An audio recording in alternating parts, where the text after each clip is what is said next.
Hello guys, आज की video आपके लेकर आया है टच साउंड मोड ऑफ कैसे करें।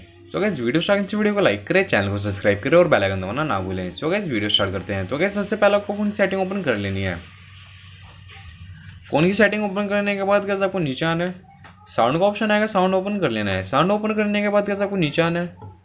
नीचे आने के बाद गाइस आप देख सकते हैं यहाँ पे टच साउंड हमारा ऑन है। तो गाइस आप देख सकते हैं जैसे ही मैं बैक या होम या रिसेंट पे क्लिक करूँगा हमारा साउंड आएगा।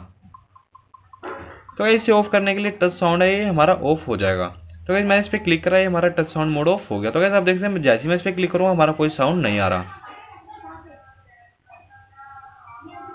तो गाइस ये हमारा मोड ऑफ हो चुका टच साउंड। तो गाइस वीडियो अच्छी लगी तो वीडियो को लाइक करें, चैनल को सब्सक्राइब करें और बेल आइकन दबाना ना भूलें, जिससे हमारी कोई भी लेटेस्ट वीडियो आप पर जल्द से जल्द आ सके, आप हमारी वीडियो देख सके और हमारी वीडियो देख के अपने फ़ोन की प्रॉब्लम सोल्व कर सके।